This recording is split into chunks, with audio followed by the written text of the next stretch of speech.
नमस्कार मित्रांनो, ध्रुवी ज्योतिषमध्ये आपल्या सर्वांचं स्वागत आहे. मित्रांनो, आजच्या व्हिडिओमध्ये आपण अंक ज्योतिषची माहिती पाहतोय. त्यामध्ये आपण पाहणार आहोत लोशी ग्रिड कशाप्रकारे काम करते.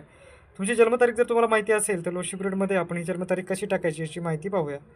लोशी ग्रिडमध्ये 4, 3, 8, 9, 5, 1, 2, 7, 6 अशा प्रकारे नंबर्स असतात.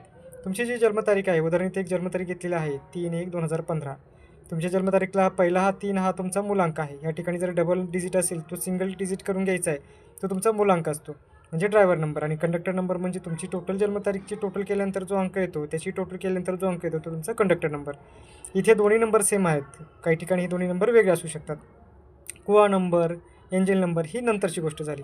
तर बेसिक हे 2 नंबर असणं हे महत्त्वाचं आहे. हे दोन्ही नंबर आणि पूर्ण बर्थ डेट आपण ह्याच्यामध्ये टाकल्यानंतर जे नंबर मिसिंग असतात ते नंबर जे आहे त्याच्यासाठी आपण रेमेडीज करतो.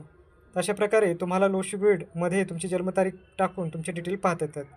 सगळ्या नंबरचे स्वतःचे स्पेसिफिक असे महत्त्व आहे. त्याच्यानुसार जर 4, 5, 6 हे नंबर जर सिरीज तुमच्या नंबरमध्ये येत असतील, लोशी ग्रिडमध्ये येत असेल, तर तुमच्या नंबरमध्ये गोल्डन चार्ट हा ॲक्टिव्ह आहे. आणि जर तुमचा 8, 5, 2 हा पूर्ण होत असेल तर सिल्वर चार्ट हा ॲक्टिव्ह आहे. आपण लोशी ग्रिडच्या पुढच्या व्हिडिओमध्ये अजून डिटेलमध्ये ह्याबद्दलची माहिती पाहूया. व्हिडिओ आवडला असेल तर लाईक, शेअर आणि सबस्क्राईब करा. धन्यवाद.